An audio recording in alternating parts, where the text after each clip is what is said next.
وعن أيماننا وعن شمائلنا ومن فوقنا ونعوذ بعظمتك أن نغتال من تحتنا. رضينا بالله ربا وبالإسلام دينا وبمحمد صلى الله عليه وسلم رسولا ونبيا. اللهم صل على سيدنا محمد وعلى آل سيدنا محمد كما صليت على سيدنا إبراهيم وعلى آل سيدنا إبراهيم إنك حميد مجيد. اللهم بارك على سيدنا محمد وعلى آل سيدنا محمد كما باركت على سيدنا إبراهيم وعلى آل سيدنا إبراهيم إنك حميد مجيد. أستغفر الله أستغفر الله أستغفر الله ولا حول ولا قوة إلا بالله. So my dear brothers, sisters, elders, young ones, kids, Alhamdulillah, we are on this journey of Jordan, going around Jordan. First time for me, Alhamdulillah, but many of you have come here many times. Alhamdulillah, hotel was nice. Alhamdulillah, most of us had a good night's sleep, and we have hope that inshallah Allah subhanahu wa ta'ala will make our day easy for us. As our friend, guide has mentioned, that we will be going to the place where the battle of Muta had taken place, and then inshallah the place of Ashab Kahf, and then the castle. Inshallah we'll pass by and have a look at it from outside, and then we'll come back to our hotels, inshallah. As our friend has said, it is 2 hours drive from here. I'm hoping that everybody has relieved themselves and we can go there continuously to save time. Inshallah, we should be back by Asr Maghrib time, inshallah. Our friend will explain about Battle of Muta.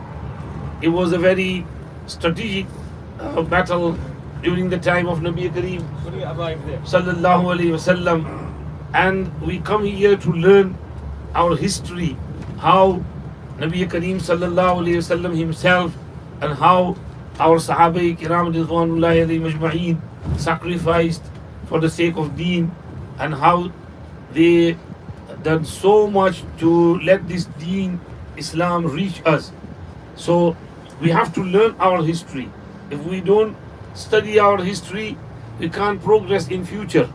So to progress and to understand, we have to study our history, and this is visual, real life experience of history rather than just reading in books.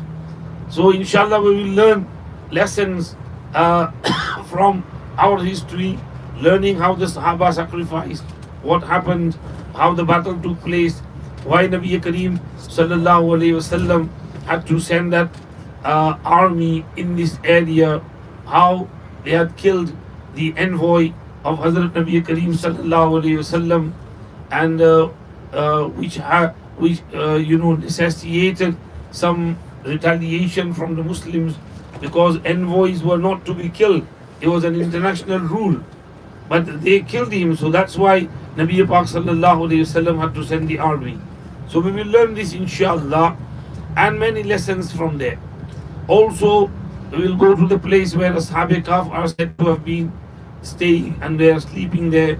The 7 sleepers mentioned in the Bible, and then in the Quran Sharif, the whole surah of Ashab Kahf, will read and understand who Ashab Kahf were and why they left their hometown and they went to rest in that cave, and how Allah was so happy and pleased with them that Allah subhanahu wa ta'ala put their story in the Quran Sharif until the day of Qiyamah, to be read by millions of people who will come until the day of Qiyamah.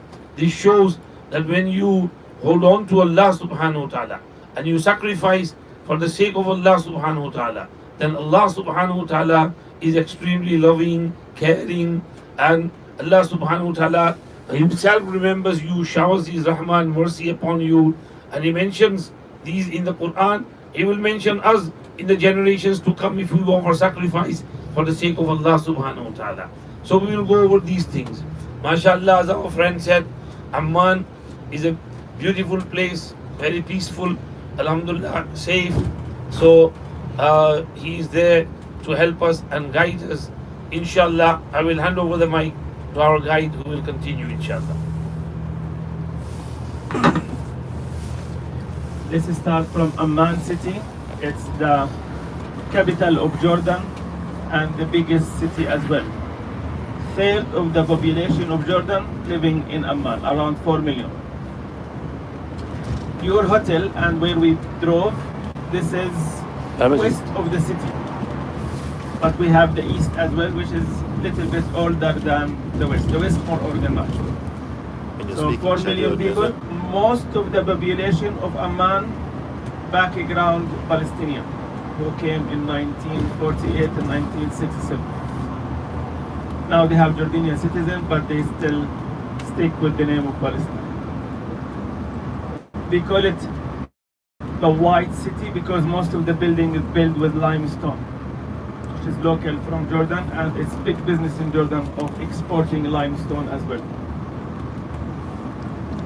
This is the highway from the 7th circle to the airport, and same road will continue after the airport to go to the south. We call it Desert Highway. This is the main highway in Jordan. Population of Jordan around 11 million and a half. Jordanian citizen 8 million. 2 Palestinian background. And we have another 3.5 million refugees and laborers. So we have 1 million Egyptian laborers working in Jordan, and the organized business. So they have work to come to Jordan. Why we need the Egyptian, Jordanian, let's say well-educated people. Most of the young people, they finish universities. So we struggle to find laborers working in the farms or in the construction sections. That's why many Egyptians happy to come to Jordan because our currency is still strong. Very strong. Yeah, strong. Stronger than pound. It is, yeah. Your pound is like up and down, depends who your prime minister. Nice one. So we have 1 million Egyptian laborers working in Jordan. We had 2 million Syrian refugees. Now they are less than 1 million. Many of them they moved back. Many of them they went to Europe. In 1990 we had 1 million Iraqi refugees as well. Some of them they stayed in Jordan. Iraq, how Jordan is not wealthy country. How they managed the refugees. The most important was allow to the refugees to work. Especially King Abdullah II, he allowed to the Syrian to work since they came. This is the way how they survived. We thanks God. In Jordan, almost we have 0 homeless. Alhamdulillah. No homeless. MashaAllah. And this is a country where there is no oil, no gas. Not like Saudi, Kuwait, Qatar. No, we have no oil here. But maybe the system, family relation, many charity organizations. So it helped everything. It helped other people. But the government they pay nothing if somebody not working. We don't have welfare system in Jordan. We have welfare system for disabled, maybe some for widows if they have kids. But normally families helping each other. Especially brothers, sisters, uncle, aunt, cousin. Always we have this community around Jordan. Alhamdulillah.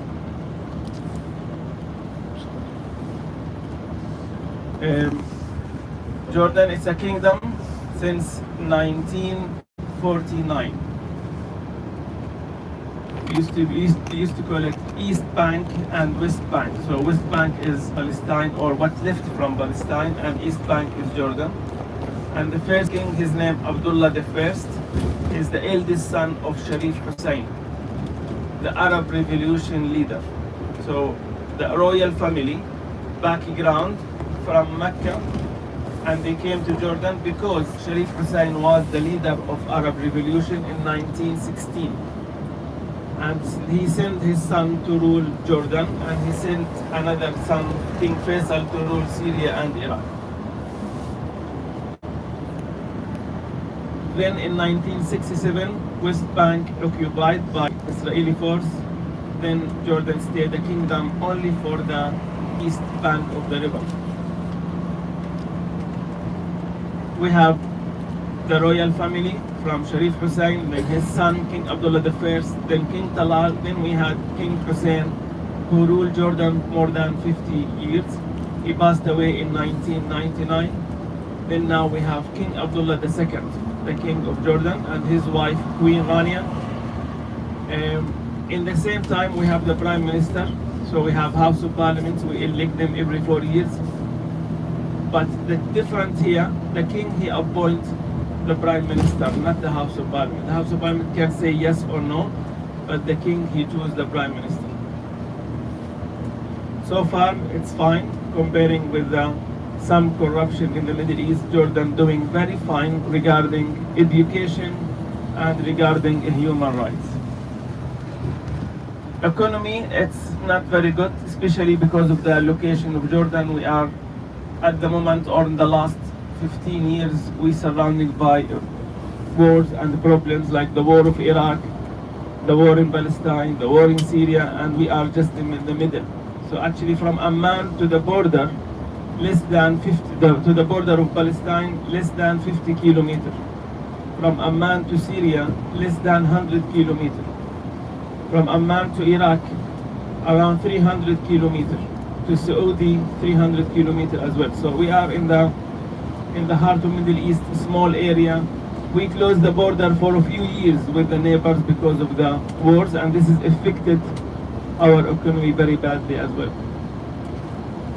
The main income for Jordan at the moment, it used to be tourism, because people who come to visit the Islamic site, the biblical site, and the historical sites in Jordan, especially Petra and Roman site of Jarash, Wadi Ram, the desert of Wadi Ram, and Dead Sea.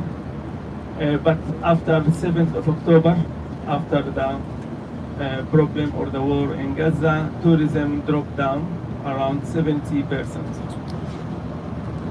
Because we have flights cancelled and we have good connection. When you say Jordan, it's like Jordan, Palestine, it's always one nation, one country.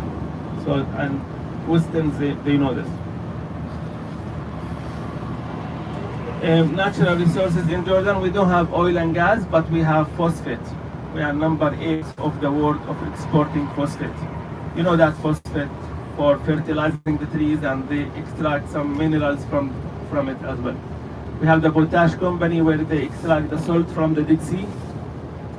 Because Jordan is safe, there is investments from abroad coming to Jordan, such as Mercedes buses factory. We have Japanese electronic factories like Toshiba, Hitachi, they're doing that in Jordan.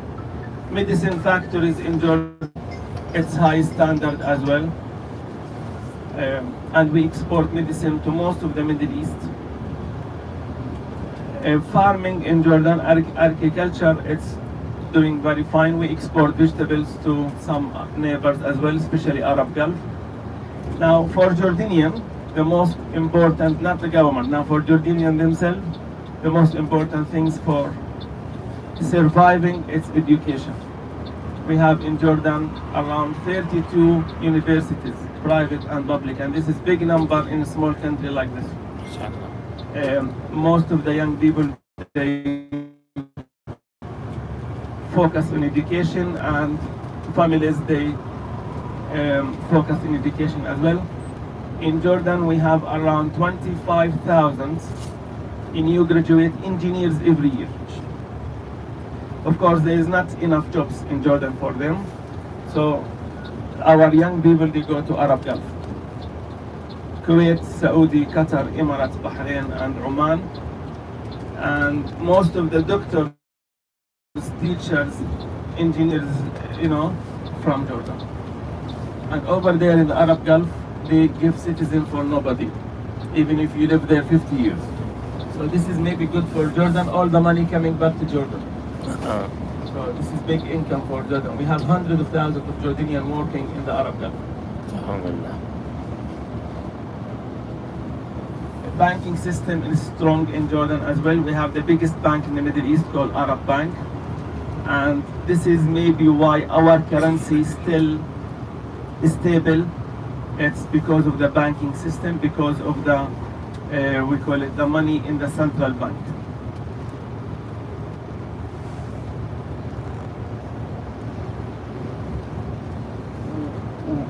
population of Jordan, it's opposite of Europe. So European, I think it's 80% above 65 years old or 60 years old.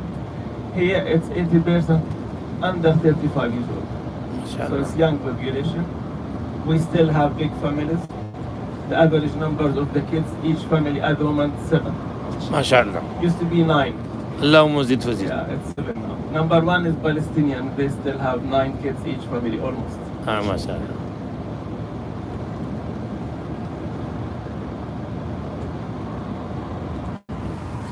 ما شاء الله. Nice greenery. We still in Amman, by the way. This is the south of the city. Alright. Yeah. And this is the season of the weather season supposed to be today, yesterday, 20th of December, the first winter day. But you are lucky with the sun. شكرا. Yeah. We had less rain than before, and the climate change affecting us badly. We don't have enough rain. Oh.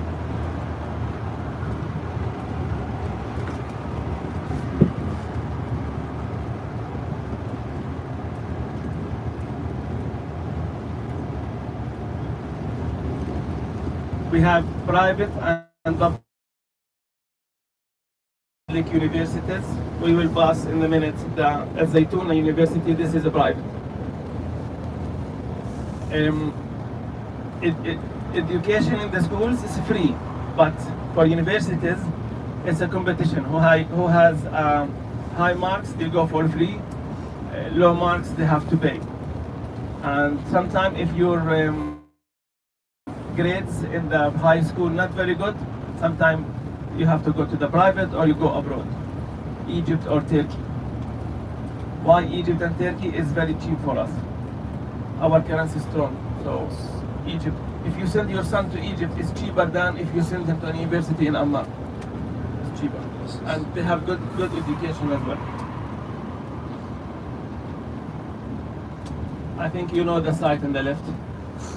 They are struggling in Jordan. They do not have good business. IKEA. People, they do not like it. Yeah, we like furniture last forever.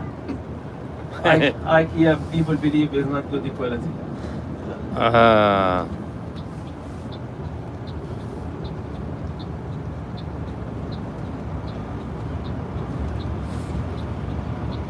Where is the university? We just passed. That's right. Yes. We have another one after the bridge.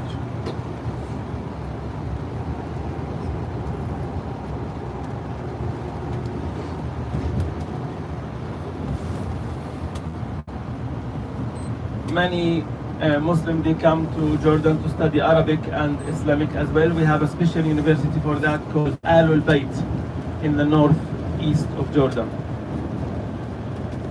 I forgot to say, part of the income in Jordan, the medical service. We have private hospitals. We have very good high standard of medical service. That's why many Arabs, especially from Iraq, Saudi, Kuwait, Emirates, Yemen, Libya, they come for medical service in Jordan. And this is very big business. For Jordanian, we are insured, almost we are insured in the public hospitals. But if anybody can afford to go to private, they go to private. It's not very expensive and very good service. You don't have to queue up or to wait for medical service in the public hospitals. MashaAllah. We have many doctors in Jordan as well. As we have many engineers, we have many doctors in Jordan, and many of them, even when they graduate, they leave the country because we have enough doctors in Jordan. So they go to the States. Many of them, they went to the UK and to Germany and Canada and Australia. But the State is the most. Really? Most of our universities are recognized by American or British. Used to be all universities in Jordan are recognized by British universities. Now they change the system education to be American. And by the way, it's easier than British. Is that farmland agriculture on your left? It's agriculture. Yes, vegetables or but most of the farming in Jordan Valley, north of the Dead Sea. We'll see it tomorrow when we go to the Jordan Valley. Alright. So today we are going to the south of Jordan. Tomorrow we'll go to the west of Jordan. South of Jordan is connected to Saudi. Yes. South and southeast.